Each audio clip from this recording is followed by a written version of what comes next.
Muy buenos días, mi nombre es Leoncio Atrisco Castro. Soy fisioterapeuta del Centro de Rehabilitación e Inclusión Social dependiente del TIC municipal. En esta ocasión vamos a hablar de lo que son luxaciones, fracturas de la articulación coxofemoral. Sin embargo, para empezar a mencionar conceptos, debemos de hablar un poquito de anatomía. Seré breve. La coxo se refiere a la unión de tres huesos, que es la cresta ilíaca, el isquión y el pubis. Estos tres huesos de una sola pieza que integran la pelvis convergen en lo que se llama el acetábulo, una cavidad un tanto medio circular. Por otro lado, el hueso del fémur está formado por tres porciones importantes. Es el hueso más largo del cuerpo humano. En la parte superior tenemos lo que es propiamente la cabeza del fémur. En otro lado tenemos, más abajito de él, el trocánter mayor, el trocánter menor. Y de ahí viene toda la longitud del hueso. Aquí, en el acetábulo que les mencioné, es donde va a quedar la cabeza del fémur. ¿Sí? Ahora hablaremos primeramente de lo que es luxación. Luxación se entiende por donde se unen los huesos en cada articulación, es que un hueso se salga, ¿sí? Se salga de ese lugar original donde está articulada la articulación propiamente dicho. Sí, ese es el concepto de lo que sería luxación. El cuadro clínico va a estar manifestado generalmente por la pérdida de la alineación cuando hay una luxación fuerte. El dolor va a ser intenso y va a haber incapacidad para la deambulación. ¿Qué es lo que lo causa? Aquí se nos dice que generalmente un 40% son los accidentes automovilísticos. Por ejemplo, cuando el conductor o el copiloto va sentado al frente, choca, la persona se proyecta hacia adelante, sus rodillas chocan y el hueso de la cabeza del fémur se va hacia atrás. Hay dos maneras más comunes en las cuales se presenta una luxación. Una de ellas, y la más frecuente, es que el hueso, la cabeza del fémur, se vaya hacia atrás. Se puede ir hacia adelante, pero es poco frecuente. Las manifestaciones clínicas, o más bien el diagnóstico, va a ser a través de la clínica. El paciente, definitivamente, si se le hace un interrogatorio, nos va a referir que es después de una caída. Podemos observar también que la persona tiene dificultad para la deambulación o definitivamente no se mueve. ¿Sí? ¿Cómo se puede corroborar? Con una placa de rayos X. Y también, si fuera necesario, para salir de dudas, una tomografía axial computarizada. El tratamiento se va a realizar una reducción, reducción de la luxación. Esto va a ser por intervención directa del traumatólogo o el ortopedista. Se tiene que sedar a la persona para hacer manipulaciones, a veces dormido o sedado, y se trata de colocar el hueso hasta el lugar a donde estaba. ¿Sí? Es un procedimiento que se considera quirúrgico. También se recomienda, después de que se realice el procedimiento, se haga una tomografía axial computarizada para ver si quedó colocado correctamente el hueso en la cavidad articular. Complicaciones. ¿Qué tipo de complicaciones pueden existir? Aquí tenemos que a veces por el padecimiento pueden suscitarse alguna lesión de índole nervioso. Entonces puede haber alteraciones sensitivas o alteraciones motoras. En ocasiones, cuando ocurre algún daño sobre los vasos sanguíneos, también se puede presentar lo que se denomina osteonecrosis, ¿sí? Es otra afección, o a veces cuando por el traumatismo se lesionan el cartílago. Hay una membrana en cada articulación que se llama una membrana osteocartilaginosa, la cual se encarga de que cuando se mueve la articulación no haya suficiente fricción. Entonces a veces con la luxación y cuando se sale el hueso de su lugar, se rasga el cartílago. Entonces eso va a generar una artritis, una inflamación, y con el tiempo se puede hacer una osteoartrosis. Esa puede ser otra complicación. El periodo de recuperación va a ser un promedio de 2 a 3 meses cuando no hay ningún tipo de complicaciones. Bueno, por otro lado, empezamos con lo que serían, esto sería hasta aquí lo que son las luxaciones. Las fracturas. Hay un concepto que define a las fracturas como la pérdida de la continuidad del tejido óseo. Entonces, aquí el tipo de fracturas más frecuentes se definen como la cabeza del fémur, ¿sí? A veces antes de estar la cabecita se fractura a nivel de cuello. Por eso al inicio les mencionaba lo que es el trocánter mayor y trocánter menor, porque nos menciona aquí la literatura médica como otro tipo de fractura que es intertrocantoriana, ¿sí? En medio de los dos trocánters ocurre la fractura. Las manifestaciones clínicas en este caso de esta fractura, pues podemos apreciar que para empezar el paciente no se va a poder parar, o si se puede parar es incapacidad para apoyar la pierna del lado afectado. Va a existir también una gran cantidad de edema, unos hematomas o hinchazón, dolor que se refleja en la parte posterior de la cadera y en la parte o región inguinal. El diagnóstico se puede hacer a través del interrogatorio directo, que generalmente el paciente va a referir que fue después de una caída. La observación clínica, que podemos observar incapacidad para movilizarse y para ponerse de pie. Y un dato muy importante, que a veces el paciente o la persona tiene girada un poquito la pierna hacia afuera o el pie hacia afuera. También otro dato importante, que la pierna del lado afectado se ve un poquito más corta. ¿Cómo vamos a corroborarlo para ver las condiciones de la fractura? Es a través de estudios de gabinete, que son la toma de placas radiológicas, una antero-posterior, para ver tanto de la imagen posterior como imagen anterior, y podemos corroborar, para ser más precisos, en la colocación en la ubicación de la fractura con una tomografía axial computarizada.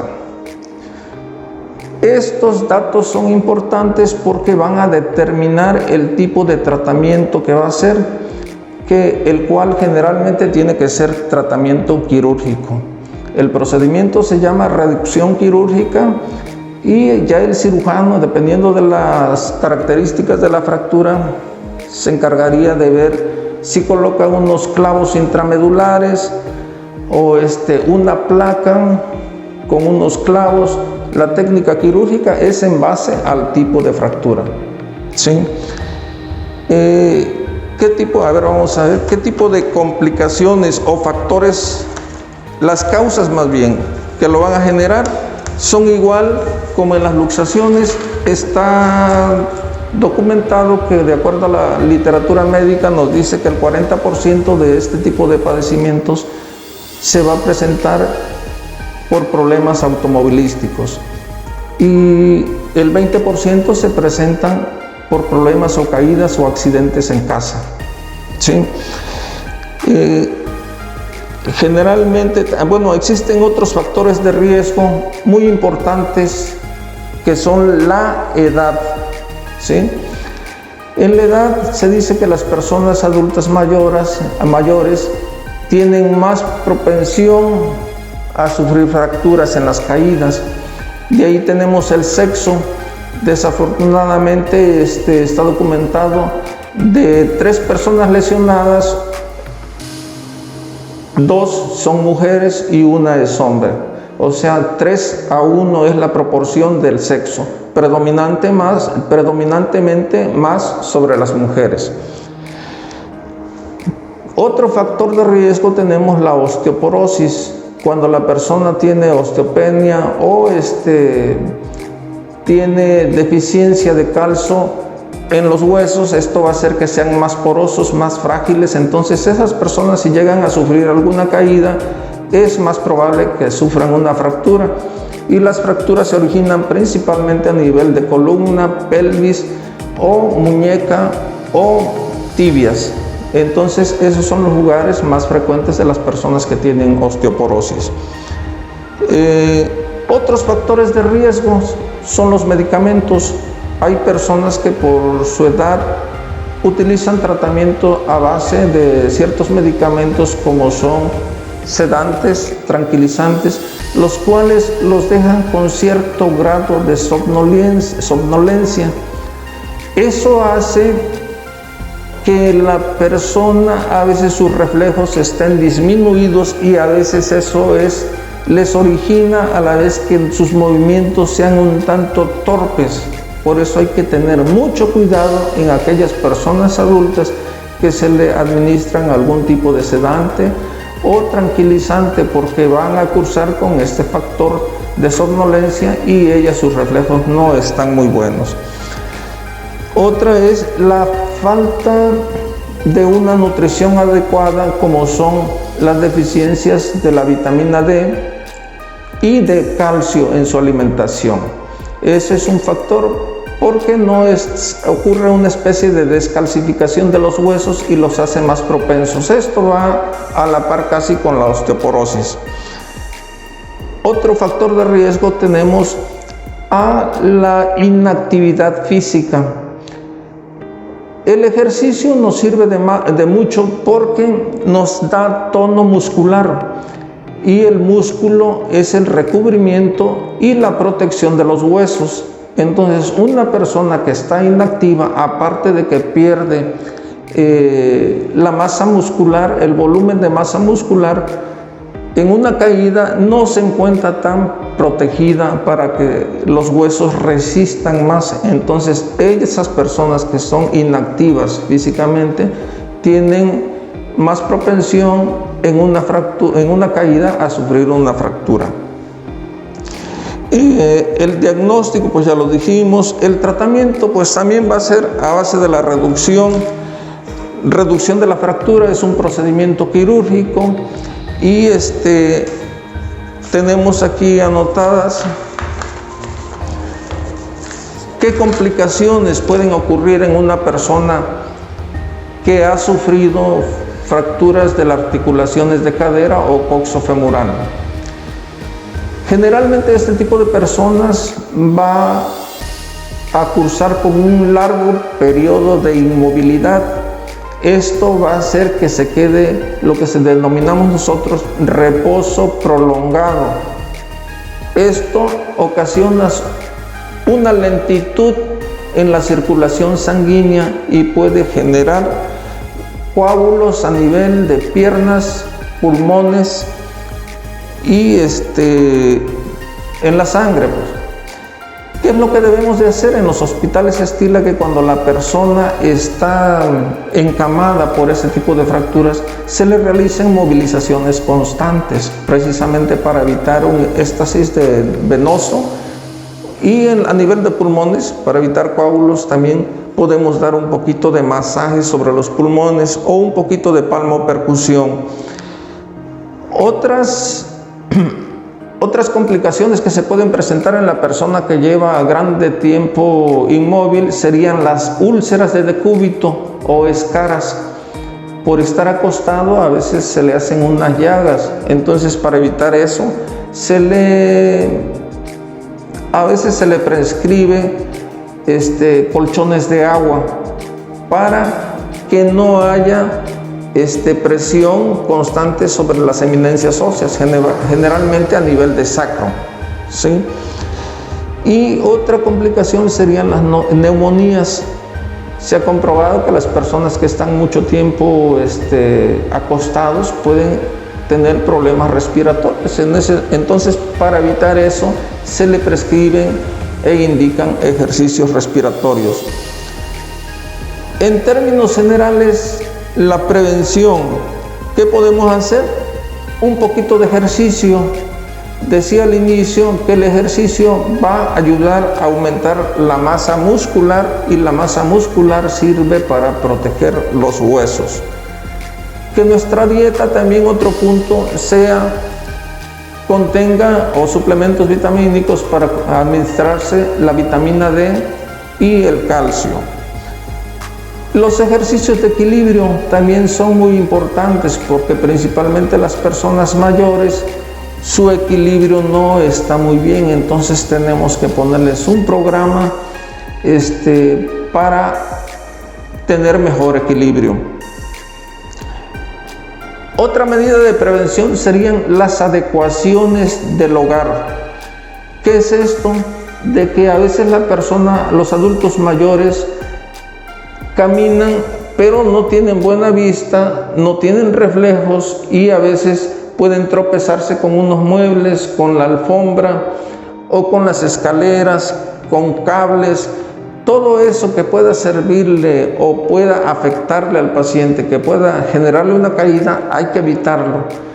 Los baños se considera que deben de ser al mismo nivel del piso de las recámaras, porque subir escalón es ahí donde se han presentado una gran cantidad de accidentes en casa, ¿sí? Otra cosa, aquí nosotros en el área de rehabilitación y terapia física vemos mucho que los pacientes adultos, cuando están acostados y los ponemos de pie, sienten un mareo. Entonces hay que tener mucho cuidado con los adultos mayores porque a la hora de pararse de golpe pueden marearse y se pueden caer. Y si en casa nadie los ve, pues puede generar una caída y culminar en una fractura a nivel de cadera. Pues esto sería todo y muchas gracias.